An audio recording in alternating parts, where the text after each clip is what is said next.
I lived in a house from hell for a couple of weeks. I was a college student, and my parents were paying for a house for me to live in. I'm spoiled, I know. Well, the house was modest, nothing fancy or huge, and I was happy with it. Well, for the first few days anyway. Then things quickly started getting strange. On a rainy Saturday with nothing to do, I was watching TV for a few hours. That was when I heard a scrape on my living room floor. I looked around the room thinking an animal got into the house or something. I sat back down and resumed watching TV. That was the first weird occurrence. The rain continued throughout the rest of the day and into the night, which made for an excuse to not go out. I stayed in watching more TV in the living room. I perked up when I thought I heard something from the kitchen. Laughably, I took a pillow with me as, I guess, some sort of weapon and walked over to the kitchen doorway. There, in the middle of the dark kitchen, was a box of Cheerios on the floor, spilling out hundreds of the tiny O's. I had no idea how that could have happened. Nevertheless, I dropped the pillow and began cleaning up the Cheerios off the floor. As I was doing so, I heard a creak, like the sound weak areas of a wood floor make when someone steps on them. It was by the kitchen table. I looked up, but nobody was there.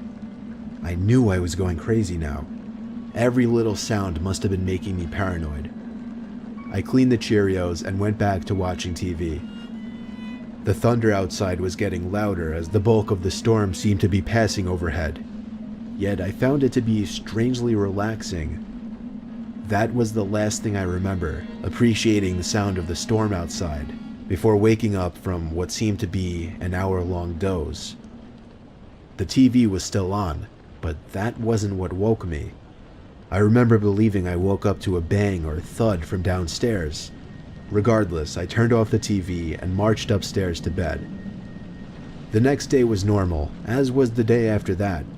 It wasn't until the next gray, rainy day that strange things started happening again.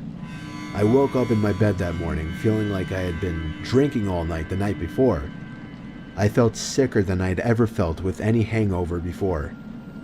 I didn't do much walking around that day. The gloomy dark weather only made me more bedridden. I left the TV in my bedroom on all day just as background noise, with a garbage pail by my side in case I had to puke. At midday, I muted the TV after hearing sounds coming from above me.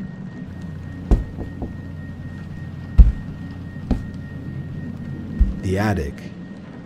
The attic door was actually in my bedroom, and most of the attic was built over that bedroom. It wasn't just one thud I heard, it was 3 or 4. I managed to get out of bed, despite the fact that every time I moved I wanted to puke. I pulled the string to the attic door down, took one of my old baseball bats with me, and climbed up the steps. I pulled the light switch down to light up the attic.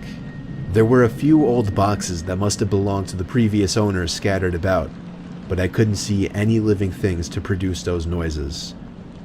I climbed back down quickly because I was kind of scared of that attic.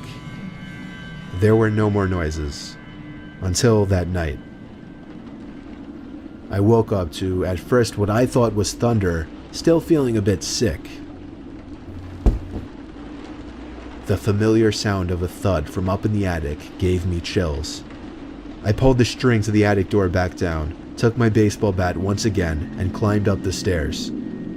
I made myself angry and screamed in the most intimidating voice I could, but before I could turn the light on, I heard the sound of a child giggling in the pitch-black attic. Words cannot describe the feeling of weightlessness, the feeling of my insides dropping inside of my body, the fear that I felt. The word fear is not enough to describe what I felt at that moment. I was out of that house so fast I don't even remember running.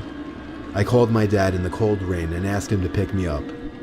I explained everything the best I could. My parents saw how emotional I was about this, and in a weird sense, I think they believed me. I packed all of my things up with my parents the next day, and moved back home. To this day, I'm convinced what I experienced in that house was completely paranormal.